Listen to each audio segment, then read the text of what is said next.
Bonsoir Nathan, est-ce que tu m'entends? Oui, oui, c'est bon. Ah, pardon, oui. Bah, je voyais pas ta caméra, mais j'entendais pas non plus ton son, c'est pour ça. Comment ça va? Ouais, c'est bon. Ça va très bien. Et toi? Attends, ça c'est ouais, super. Tu vois bien les... J'ai l'impression que Ouais, ça c'est bug un bon. peu. C'est bon. Ok. Est-ce que tu as eu le temps de faire ce qu'on avait discuté la dernière fois? Je t'avais dit, si tu veux, sur ce texte 1-là, tu peux essayer de relever les figures de style. Il n'y en a pas énormément, mais il y en avait quelques-unes qu'on pouvait relever. Est-ce que tu t'en souviens? Est-ce que tu as pu le faire ou pas? Oui, j'ai Ouais. commencé, mais j'ai pas réussi à tout faire. Ok. Qu'est-ce que tu as pu relever sur ce texte? Bah, déjà, euh, alors,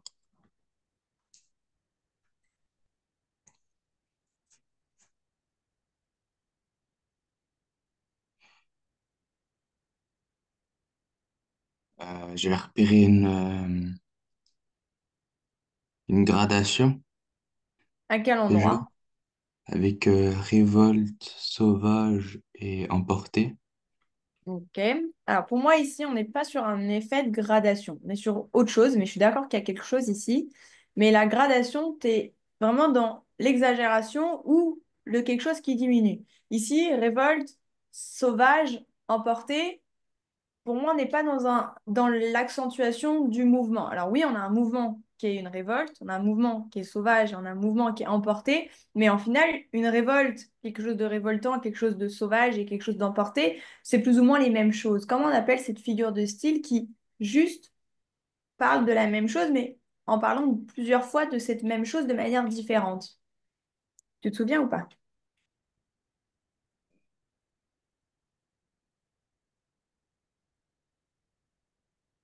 Ah,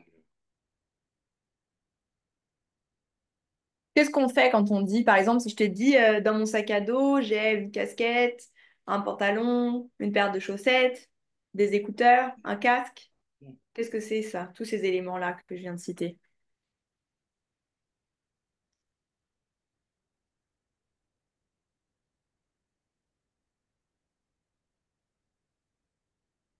Tu sais ou pas? une énumération. Ouais, ici, tu as une énumération. Donc pour moi, on n'est pas sur l'effet de la gradation ici, mais plus sur l'énumération. T'énumères comment il est le mouvement. Mouvement de révolte, mouvement sauvage, mouvement emporté. OK? Ok. Tu vois bien la différence ou pas? C'est bon. OK. Est-ce que tu as repéré d'autres choses ici? Euh,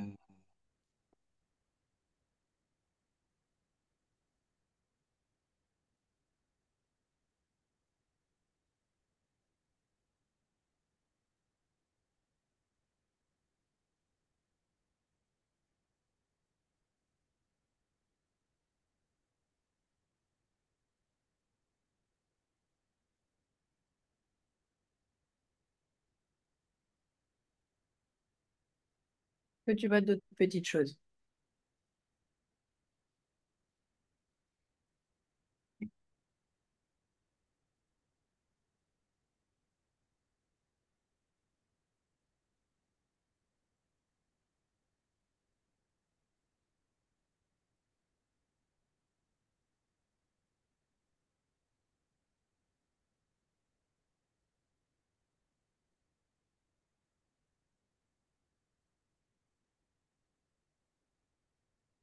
Sur cette même ligne où tu avais révolte, sauvage et emporté, si tu reprends l'entièreté de la phrase, tu peux trouver quelque chose. Est-ce que tu arrives à voir ce que c'est?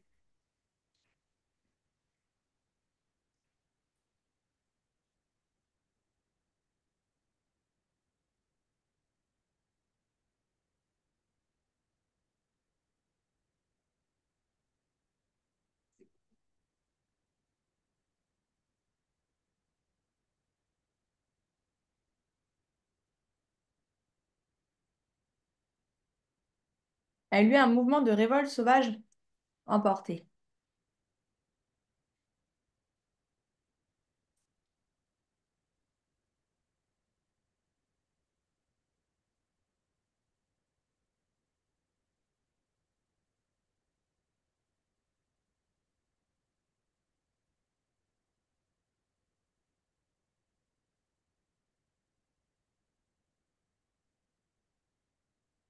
T'arrives à repérer ou est-ce que tu veux un peu d'aide?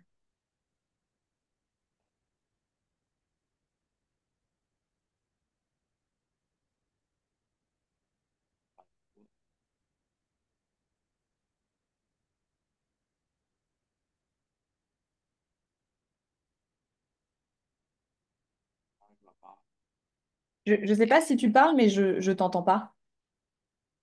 Je vois pas. Tu vois pas ce que ça peut être? Non. Est-ce que, essaie de te remémorer, est-ce que pour toi ici, on est sur une figure de style, enfin, d'opposition, de contradiction avec quelque chose? Est-ce que typiquement, on peut être sur de l'antithèse ou de l'oxymore? Et il faut faire fait par élimination si tu ne vois pas. Qu'est-ce qu'après tu peux éliminer d'autres? Si tu n'es pas dans l'opposition, tu n'es pas dans ces choses-là. Qu'est-ce que tu peux mettre d'autre en avant pour te dire est-ce que c'est ça ou pas? Tu te fermes quand on parle des figures de style. On dit des fois on a l'opposition. L'opposition, c'est oxymore et antithèse. Est-ce que ici, tu as quelque chose qui va humaniser, personnifier? Oui, non? Est-ce qu'on a un caractère humain qui est donné? Est-ce qu'on a des répétitions? Est-ce qu'on a de l'exagération? Ça, c'est par rapport à ça. Qu'est-ce que tu vas retrouver ici dans ce type de phrase? C'est un peu animalisé, je sais pas. Ou un peu. Animalisé. Ça se dit pas trop, ça.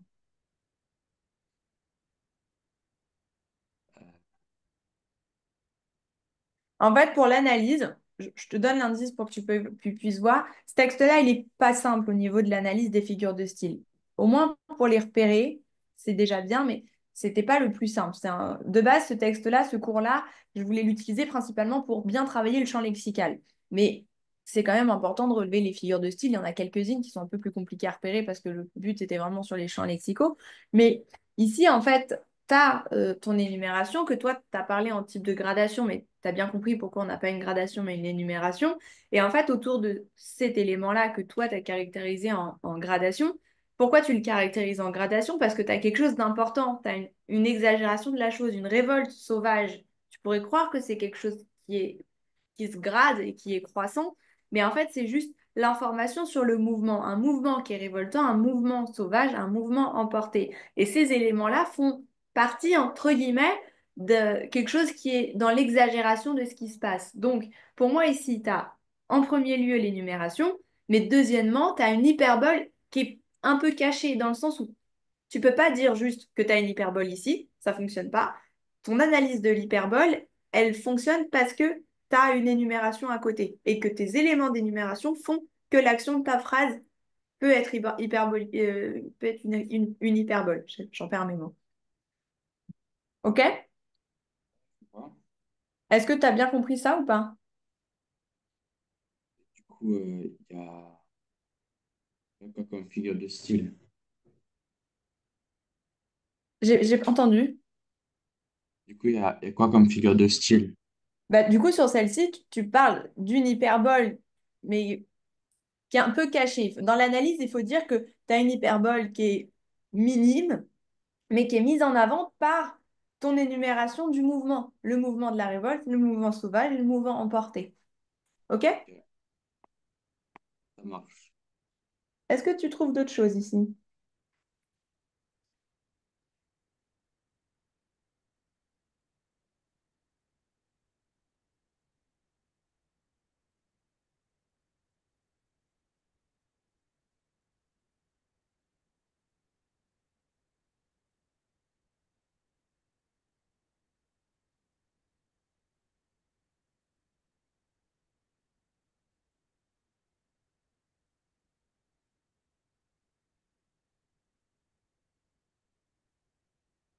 Il y en a une qui est très très simple à repérer et tu en as deux autres qui pour moi sont un petit peu cachées et il faut creuser et bien comprendre le texte pour les repérer. Donc pour celle-ci, si tu les trouves pas, je vais t'aider. Mais il y en a une que tu peux retrouver tout seul super facilement.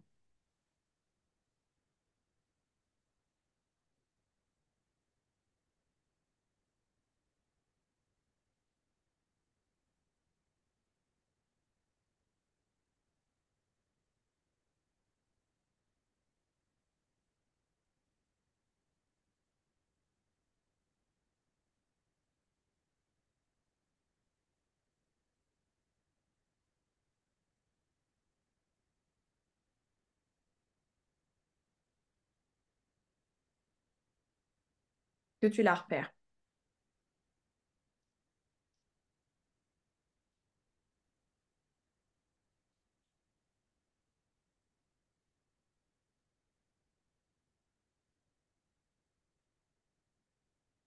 Vers la fin du texte.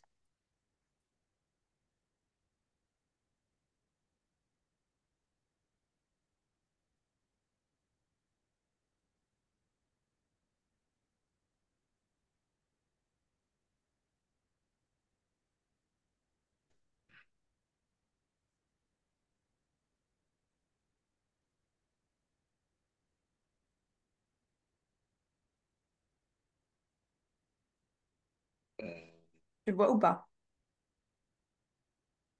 Ça a pas une seule parole. Tu dirais quoi là-dessus? Bah, que c'est un peu. euh,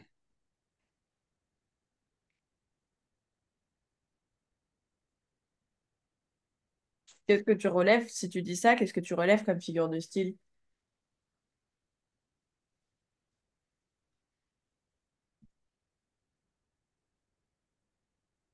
Ici, il n'y a pas de figure de style. Sur pas une seule parole, tu relèves rien.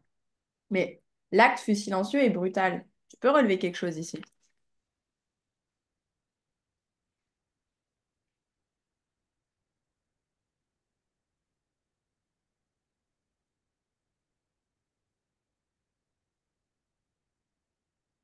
L'acte fut silencieux et brutal.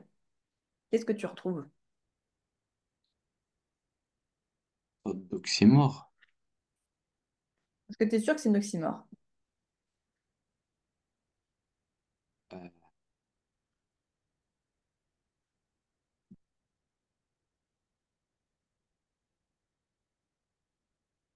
Tu as un facteur d'opposition, ça je suis d'accord. Mais est-ce que tu es sûr que c'est de l'oxymore? je crois que c'est plutôt une antithèse. Ok. Pour moi, c'est plutôt une antithèse aussi. Comment tu me l'expliquerais? Comment tu analyserais le fait de dire que c'est une antithèse? Bah, on peut voir deux éléments opposés Très bien.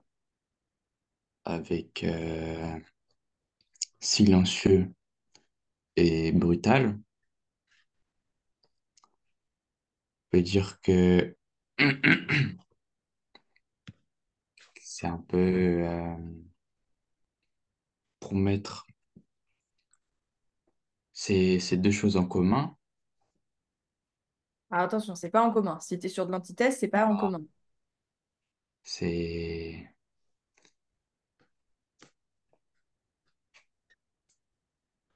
pas en L'antithèse, commun, deux choses complètement opposées, deux idées qui s'opposent c'est complètement. ensemble. Bah, c'est ensemble dans ta phrase, mais ici, l'idée, elle les oppose. C'est une opposition qui est complète. Antithèse, t'as opposition complète. C'est être ou ne pas être. Si tu es dans ta salle de bain, tu peux pas être dans ta chambre en même temps. Ça, c'est de l'antithèse. L'oxymore, c'est potentiellement, tu peux être, je sais pas, enfin, c'est pas facile à dire comme ça, mais c'est deux idées qui s'éloignent, mais qui sont possibles quand même. OK? Ici, comment analyser que c'est bien une antithèse? Est-ce que tu arriverais, sans que je te donne trop l'indice tout de suite, c'est quoi l'élément qui te prouve ici que tu as une antithèse et pas une oxymore? Comment tu différencies, comment tu opposes silencieux et brutal? Quels sont tes éléments que tu mets en avant par rapport à ça? Silencieux, c'est un élément, un élément qui est fort. Soit c'est silencieux, soit il y a du bruit. C'est quelque chose qui est, comment on peut dire, Tu as dit silencieux, on a du bruit? pas non, mais silencieux, c'est quelque chose de fort. On ne peut pas avoir du bruit quand on a du silence et l'inverse aussi. Alors, ça c'est la bonne explication pour l'antithèse. Effectivement, tu peux pas avoir du silence et du bruit ou du bruit et du silence. Mais par contre, ici, t'as pas l'acte fut silencieux et bruyant. T'as silencieux et brutal. Donc, si tu veux analyser de cette manière que tu l'as fait, tu dois te focaliser que sur silencieux. Ok.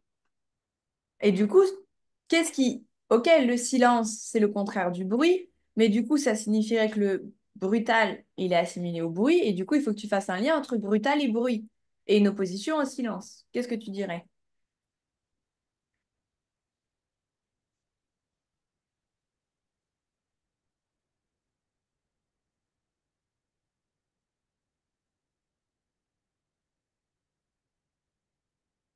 Est-ce que tu veux que je t'aide un petit peu?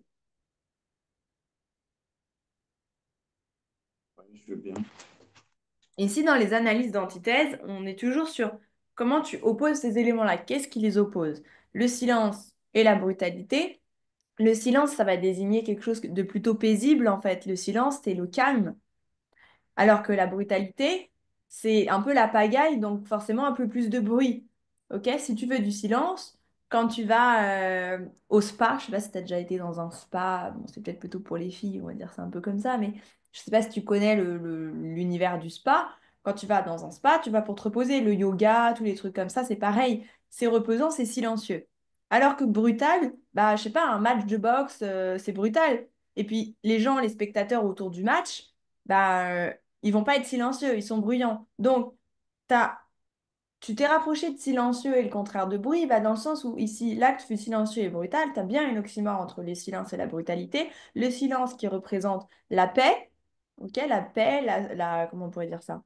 Euh, le repos, alors que la brutalité va être enfin, le contraire du coup du silence par le fait que la brutalité va amener à du bruit. Donc, tu as vraiment deux idées bien opposées. D'accord? Est-ce que c'est compris pour l'analyse? Ouais, c'est bon. Ok, c'est comme ça que tu dois analyser. Il faut vraiment que tu pousses loin ton analyse de silencieux, il fait penser à quoi? Le brutal, il fait penser à quoi? Quel est le lien? Quelle est l'opposition entre les deux? D'accord? Ok. Est-ce que tu vois les deux autres ou tu veux que je te les surligne et tu essaies de les repérer? Sachant qu'elles sont pas simples, si on veut pas perdre trop de temps à essayer de commencer le texte 2 aujourd'hui, je pense que c'est peut-être bien que je te les surligne et que tu essaies de voir ce que tu peux dire par rapport à ça. Est-ce que ça te Ouais, va? Ok. ça me va. Donc, il y en a une ici. Non, ça écrit pas. Lui écrasant les lèvres sous les siennes et change de couleur, comme ça. Elle s'abandonna, laissant par terre sur le carreau. Est-ce que tu repères quelque chose? Est-ce que tu peux me dire certaines choses par rapport à ça?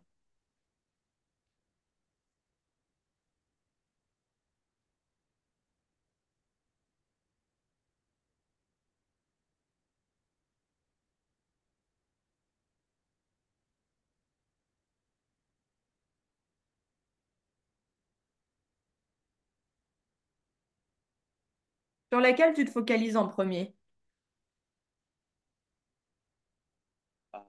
Première. Ok. Lui écrasant les lèvres sous les siennes. Pour bien comprendre, tu reprends le texte. Pris d'un mouvement violent, se baissa et prit la jeune femme contre sa poitrine. Il lui renversa la tête, lui écrasant les lèvres sous les siennes.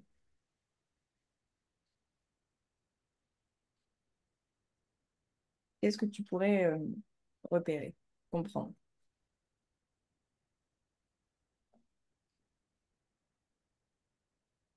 Une hyperbole.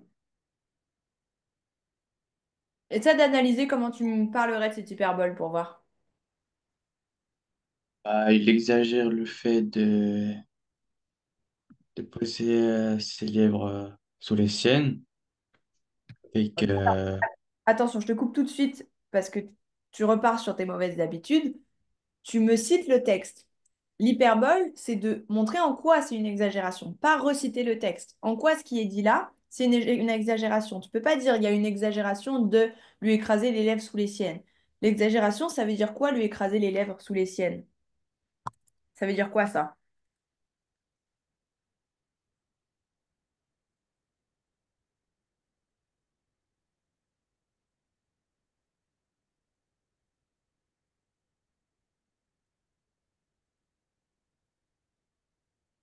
C'est quoi l'action qui est faite ici?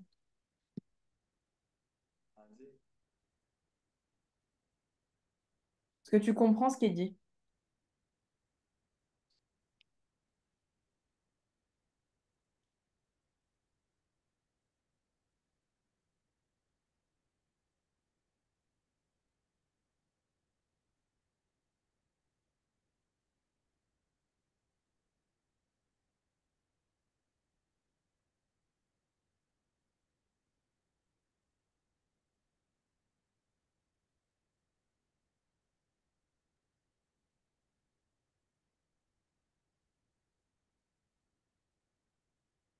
Qu'est-ce que ça signifie?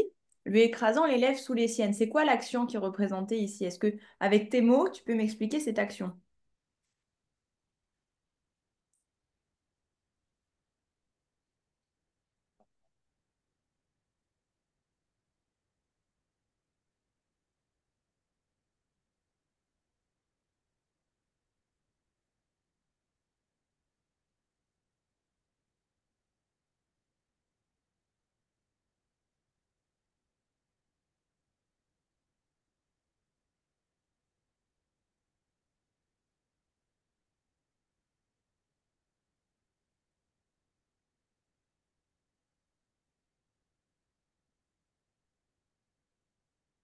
Est-ce que tu as besoin d'aide? Je préfère que tu me dises si tu sais pas ou tu n'arrives pas, plutôt que tu me répondes pas et du coup je ne sache pas si tu as compris ma question, pas compris, si tu réfléchis ou si tu es perdu complètement. Essaie de m'indiquer un peu quand je te pose des questions, de me dire si tu as compris, pas compris, si tu réfléchis tout seul ou si tu as besoin d'aide. D'accord?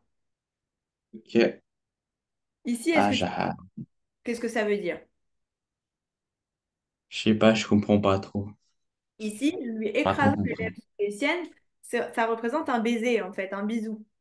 Ok. Si tu reprends le contexte, il se baissa et prit la jeune femme contre sa poitrine, il lui renversa la tête et lui écrasant les lèvres sous les siennes. Lui écrasant les lèvres sous les siennes, ça représente un bisou. Ok? Donc, Ok. je peux parler d'une hyperbole ici. Pour moi, il y a autre chose derrière cette hyperbole, mais tu peux relever que tu as une hyperbole dans le sens où écrasant, c'est un terme fort. Un bisou, c'est censé être doux, ok? Si t'écrases, si deux personnes se font un bisou en s'écrasant la tête, c'est quand même quelque chose de un peu violent, un peu dans l'excès, dans l'exagération des choses. Donc, tu peux parler d'une hyperbole par le fait que tu aies ton mot écrasant, qui de base écrasant, on pourrait même dire que écraser, t'écrases quelque chose avec ton pied, t'écrases, tu vois, écraser avec les pieds, quoi. Enfin, je sais pas si tu comprends bien ce que je veux dire, mais du coup, écrasant des lèvres, c'est un peu l'exagération de quelque chose. Est-ce que maintenant que tu as repéré ça et qu'on a analysé, tu vois autre chose qui peut être expliquée ici?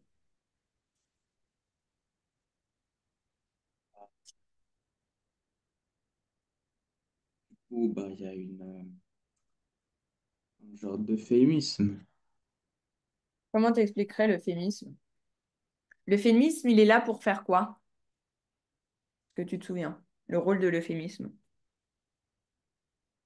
Bah, pour remplacer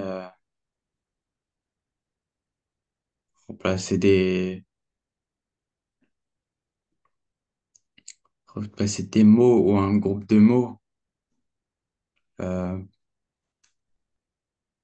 qui a une relation proche. Alors, tu confonds avec la métonymie, le fait de remplacer un groupe de mots ou un mot avec un sens proche avec un autre, du genre Paris a faim. Tu remplaces les habitants de Paris par la ville. Ça, c'est la métonymie. Ici, c'est pas non plus ni une métonymie ni un euphémisme. L'euphémisme, c'est tu l'utilises pour atténuer une situation. Tu remplaces pas, tu atténues quelque chose, dans le sens où mon grand-père est décédé ou mon grand-père nous a quittés. Ouais, mon grand-père nous a quittés au lieu de dire est décédé ou est mort. OK? Nous a quittés. Tu remplaces, mais tu adoucis la situation. Ici, lui écrasant les lèvres, t'adoucis rien du tout. Tu es dans l'excès de quelque chose. Donc, on l'a dit, on est dans l'hyperbole. Mais ici, c'est plus dans un sens où tu as une comparaison de quelque chose. On a dit à quoi est-ce que écrasant les lèvres sous les siennes, ça, c'est comparé à quoi? Bah, faire un bisou. OK? C'est comparé à un baiser. D'accord. Maintenant, quelle est cette figure de style que tu repères ici? Je t'ai donné le premier élément de figure de style, Une métaphore. une métaphore.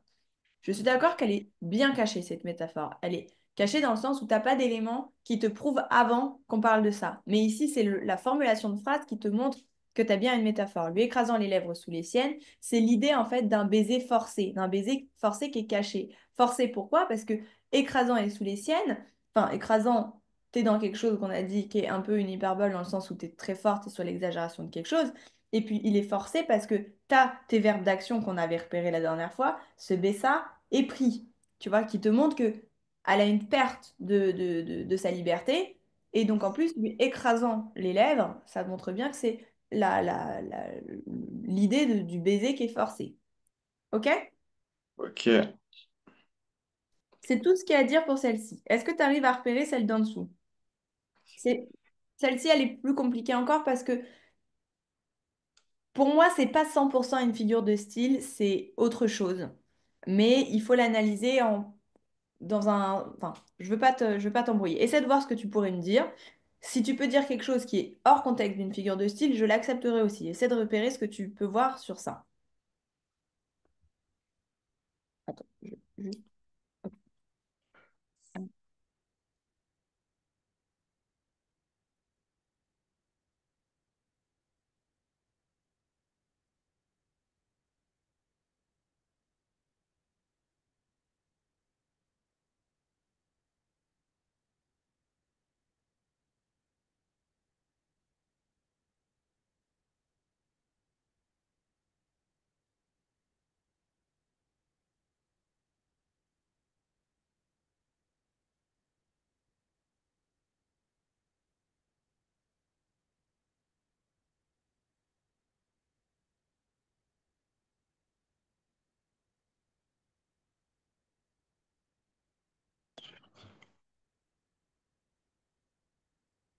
Est-ce que tu vois ou pas? Euh,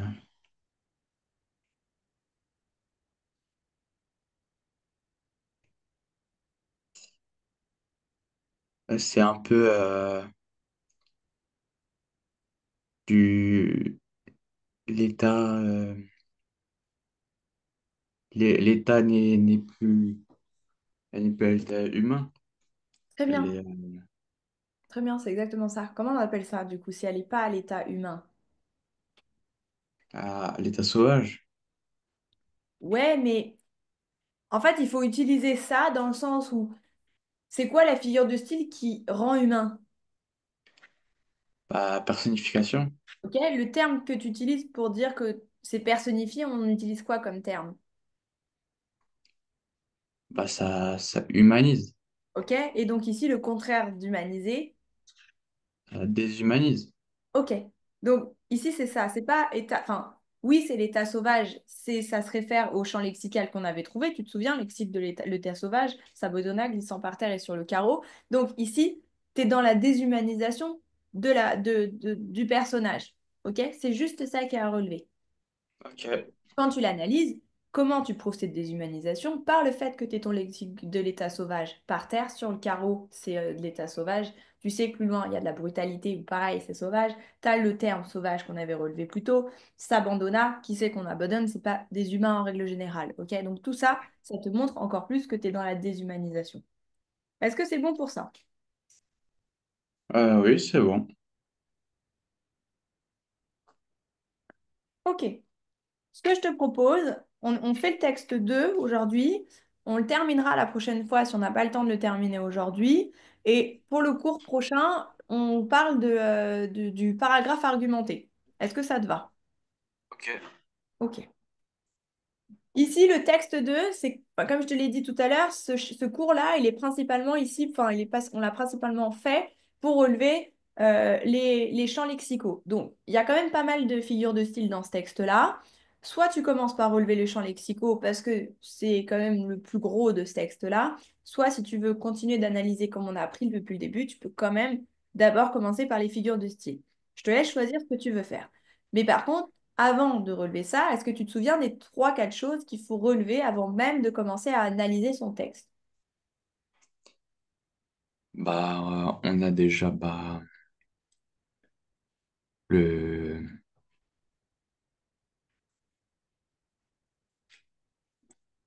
Qu'est-ce qu'en tout premier on relève dans un texte? le, les émotions. C'est-à-dire. Bah, s'il est plutôt triste, joyeux, Ok, s'il est mais plutôt en serait- colère, ça se réfère à quoi du coup? Les émotions, on le caractérise dans quoi?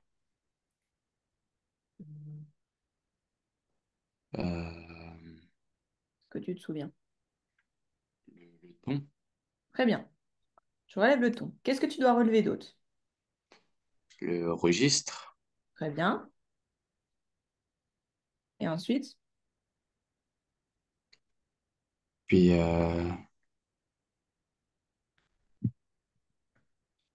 le, le thème qui est le plus représenté. c'est-à-dire. Bah, c'est l'image du texte.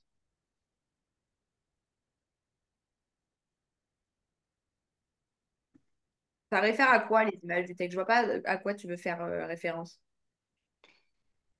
Bah, ce qui est dit dans le texte. Le, je sais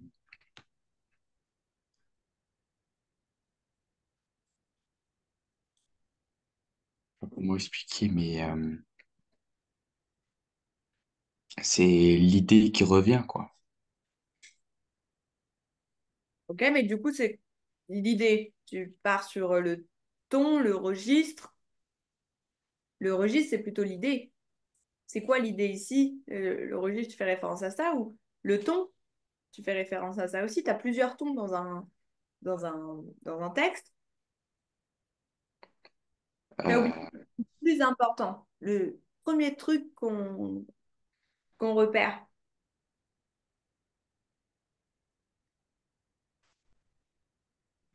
Si je te donne ce texte-là, mais que potentiellement, je peux aussi te donner...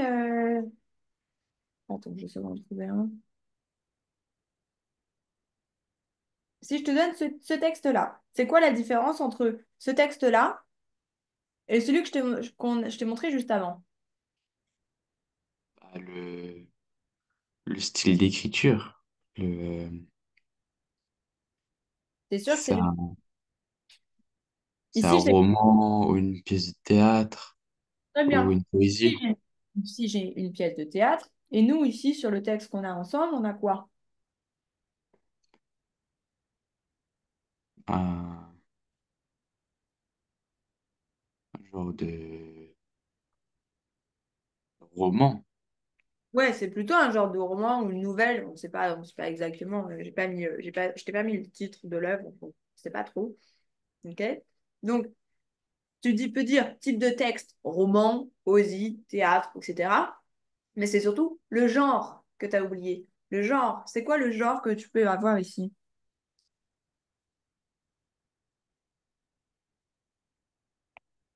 Ah, genre, En regardant le texte, tu peux avoir une idée, mais après, pour vraiment répondre à la question, il faut le lire. Je te laisse lire le texte. Si juste en le regardant, ça ne te vient pas, de toute façon, on va l'analyser, donc il faut le lire. Je te laisse lire le texte. Tu me dis quand tu as fini. ok.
C'est bon. C'est bon. Ok. Maintenant que tu as lu ce texte, qu'est-ce que tu peux me dire du coup sur le genre du texte? Est-ce que déjà tu as bien compris le texte avant même? Ouais, c'est bon. Ok. Qu'est-ce que tu peux dire du coup sur le genre? Bah, genre,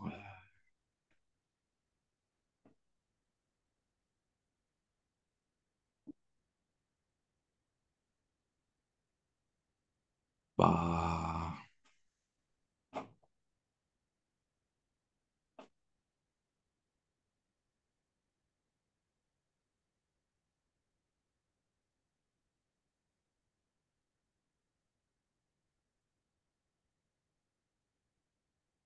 Qu'est-ce qu'on a comme type de genre? Quelles sont les possibilités de genre de texte que tu peux avoir?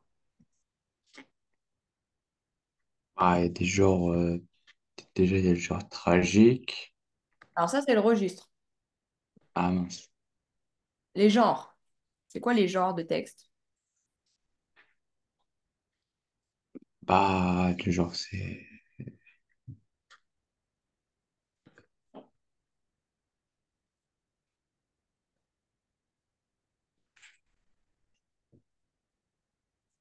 il y a le poétique, Ouais. l'argumentatif, Ouais. le théâtre. Théâtral, Je crois que aussi narratif. narratif. Et il y en a un dernier. Euh, dernier, je sais plus. Descriptif. Ah oui, c'est vrai. Ok. Parmi tous ceux que tu as cités, lequel est le plus représenté ici? Bah, c'est plutôt descriptif. Est-ce qu'on te décrit vraiment ou est-ce qu'on te raconte quelque chose?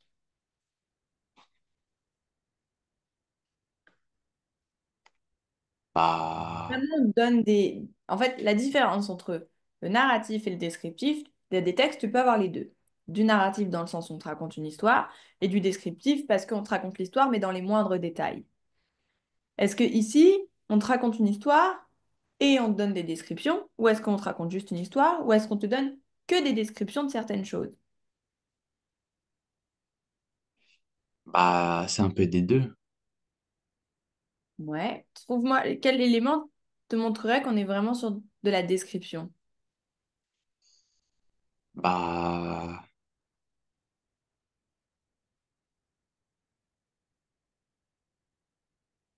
quand, quand il décrit tout ce qu'il fait, toute la situation. Ouais. Alors, la petite différence, alors, je suis pas contre de dire qu'on a de la description ici, mais pour moi, on est plus dans de la narration, dans le sens, il nous raconte une histoire, et quand tu racontes une histoire, tu es quand même obligé de donner un minimum de détails. Sur les textes de description, tu as beaucoup plus d'explications. On te donne vraiment l'information sur comment elle est l'eau. Est-ce qu'il y a des petites taches? Est-ce qu'elle est bleue? Est-ce qu'elle est profonde? Est-ce qu'elle est grande?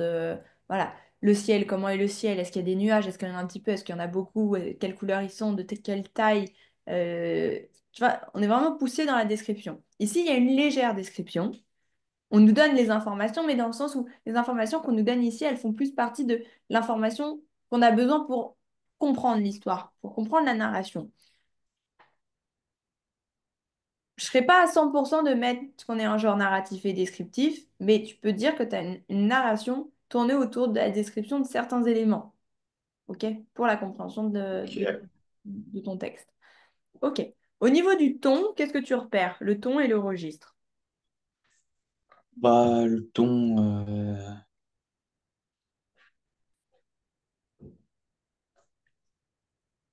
Euh, bah,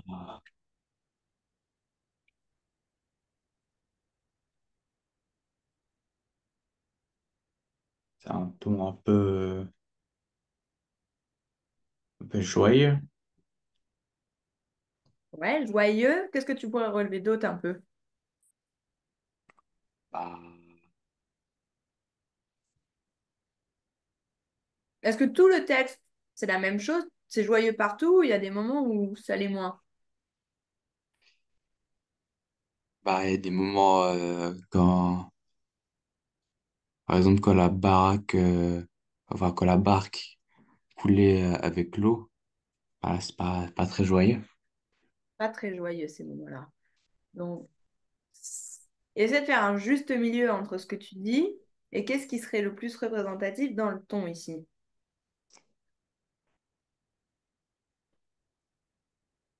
Le ton, il peut aussi te donner des informations, enfin le texte peut te donner aussi des informations pour le ton avec la ponctuation. Est-ce que tu as des émotions fortes? Est-ce que tu as des points d'exclamation? Est-ce que tu as des interrogations? Est-ce que tu as juste des points? Est-ce que tu as des longs textes? Est-ce que tu as beaucoup de virgules?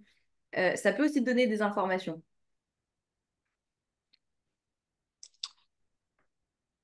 Bah,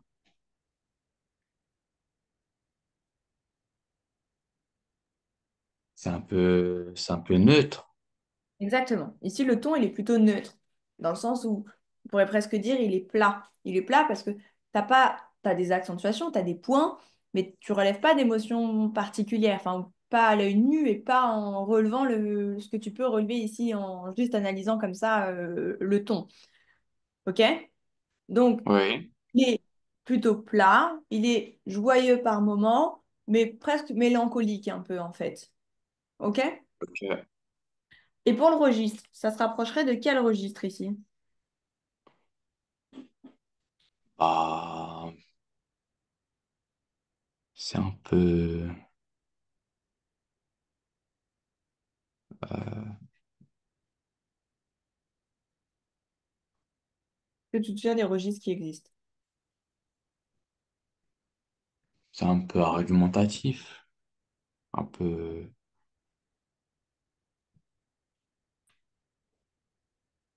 Le argumentatif, tu vas l'avoir dans le genre argumentatif. Registre, non. Tu te souviens des registres qu'il y a? euh, je crois qu'il y a comique, euh, épique. Ouais.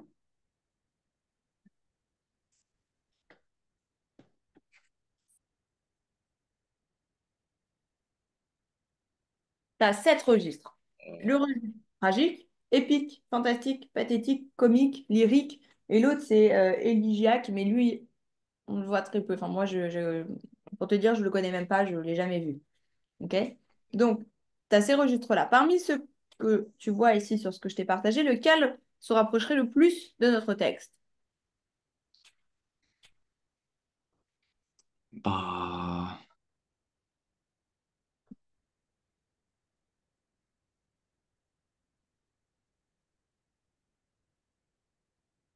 c'est lyrique. Ouais. Enfin, Comment tu expliquerais que c'est le lyrique? C'est ça?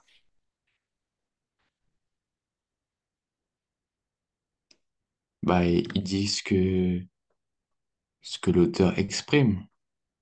Exactement. Ici, quand tu as un texte lyrique, on te montre vraiment ce que l'auteur il cherche à exprimer. Donc, c'est le cas de notre texte ici. C'est l'auteur qui nous raconte l'histoire, donc on a vraiment le truc qui est exprimé. De tous les cas, on n'a pas quelque chose de tragique, donc tu peux l'éliminer. On n'est pas non plus sur un truc épique, on ne nous parle pas d'un personnage en particulier. On n'est pas dans un registre fantastique dans le sens où on n'a rien d'anormal qui se passe ou de surnaturel. On n'est pas non plus dans un truc pathétique, on n'attend pas la pitié ou la souffrance de quelqu'un ou quelque chose. On n'est pas dans un truc comique, c'est pas drôle. Donc, par élimination, si on veut faire aussi, on est dans le lyrique. OK? Oui.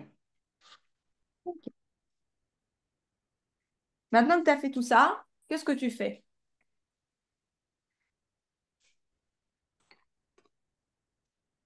Bah,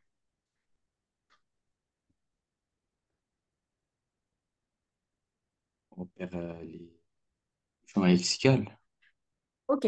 Soit comme je t'ai dit, comme on est sur un texte où principalement le but ici c'était de repérer les champs lexicaux, tu pars tout de suite sur repérer les champs lexicaux, les verbes d'action, le lexique particulier, les éléments que tu pourrais repérer qui font des liens entre eux.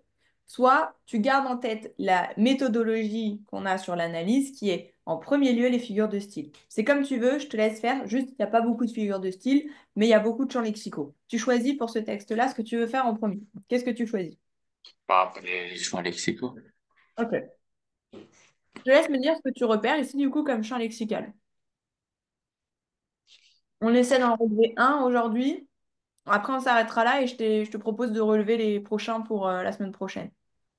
Bah, il y a un champ lexical euh, comment on appelle ça? De l'eau. Enfin, de, Qu'est-ce que tu mettrais là-dedans?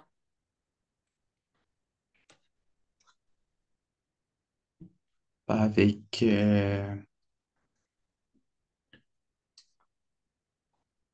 pas de l'eau, mais des,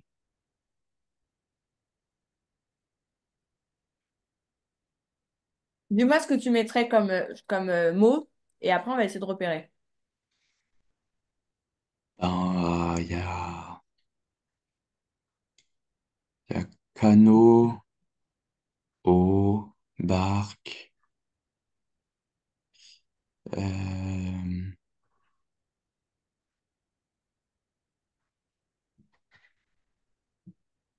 le vent,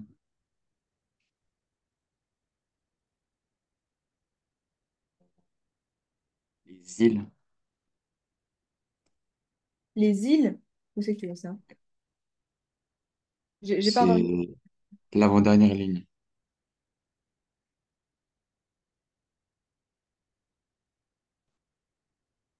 Ah, ok. Ok. Mhm. Et du coup, tu l'appellerais comment, lui? Pas le champ lexical des,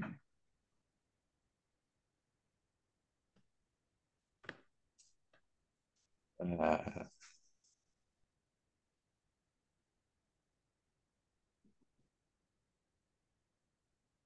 Qu'est-ce que c'est? L'eau, les îles, le vent. Alors, le vent, moi, je le mettrais pas là-dedans. Mais je vois où tu veux en venir, je vois où tu veux te rapprocher. Pour moi, il en manque pas mal. Il manque pas mal de mots encore pour compléter ton champ lexical. Est-ce que tu veux essayer de chercher tout seul pour la prochaine fois ce que tu peux améliorer sur ce champ lexical-là? Ou est-ce que tu veux que je te donne le nom du champ lexical et tu essaies de repérer les prochains? ouais, je veux bien. Que je te donne le champ lexical? Ouais, Pour moi, ce que tu as commencé à repérer, ça fait plutôt référence au champ lexical du paysage. Mais du coup, il va manquer des éléments ici. OK? ouais, Ce que je te propose pour la prochaine fois, tu continues d'essayer de repérer quels éléments il va manquer sur le lexique du champ, le champ lexical du paysage. Pour moi, vent, il n'y a pas besoin de le mettre. ok, C'est pas forcément le paysage, mais tu vas repérer beaucoup d'autres choses. OK? ouais,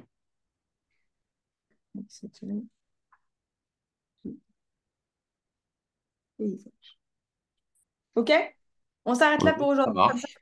je te de faire le petit résumé pour envoyer les cours sur WhatsApp. OK? Ok, Est-ce que tu as des ça va. questions? Non, ça va. Donc, pour la prochaine fois, tu essaies de repérer ce que tu peux rajouter comme champ lexical pour le paysage, s'il y a besoin de modifier des choses. Et Ouais, si tu repères d'autres, tu peux. Donc, champ lexical, verbe d'action, les éléments ou juste du lexique. D'accord? ok, ça Ça te va? marche. Je te souhaite une bonne soirée. Bonne soirée. Au revoir.